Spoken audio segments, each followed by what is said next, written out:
अस्सलाम वालेकुम रहमतुल्लाहि व बरकातुहू। उम्मीद करता हूँ आप सब लोग खैरियत से होंगे। आपको मैथ्स 1 के ऊपर वेलकम करता हूँ।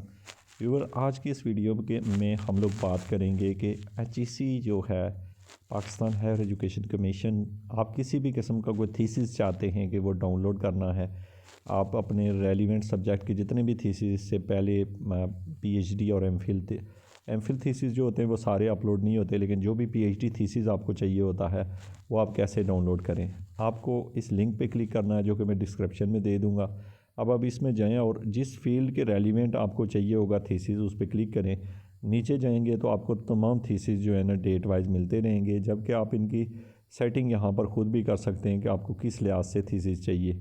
अगर किसी स्पेसिफ़िक नेम से आप थीसिस ढूंढ रहे हैं तो आप वो भी ढूंढ सकते हैं, जैसे नीचे ऑथर्स नेम भी दिए होते हैं।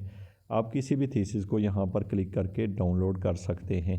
लेट्स सपोज़ मैं इस थीसिस को अगर डाउनलोड करना चाहता हूँ तो यहाँ पर नीचे जाएंगे तो आपको यहाँ पे लिंक दिया होगा, ये दिया हुआ है, यहाँ पे ओपन व्यू वाला ऑप्शन है और इसके साथ ही अगर इस पर आप क्लिक करें, ये ऊपर दिया हुआ URL है और इस पर आप जो ही क्लिक करेंगे तो ख़ुद से डाउनलोड होना शुरू हो जाएगा। तो ये है, आप कोई भी थीसिस जो है यहाँ से आप ले सकते हैं और तमाम थीसिस को ओवरव्यू भी कर सकते हैं। तो ये वेबसाइट इस लिहाज से बहुत अच्छी है। आपने इसमें वर्क कैसे करना है नीचे दिया हुआ होगा आपको डिस्क्रिप्शन में ये लिंक, उस पर क्लिक करके आप इसके ऊपर आ जाएं और यहाँ से कोई भी आप डाउनलोड करना चाहते हैं तो कर सकते हैं। अगर आपको वीडियो अच्छी लगी हो तो चैनल को लाइक और सब्सक्राइब कर दें ताकि आपको लेटेस्ट वीडियो हमारी तरफ से मिलती रहे। Thank you so much.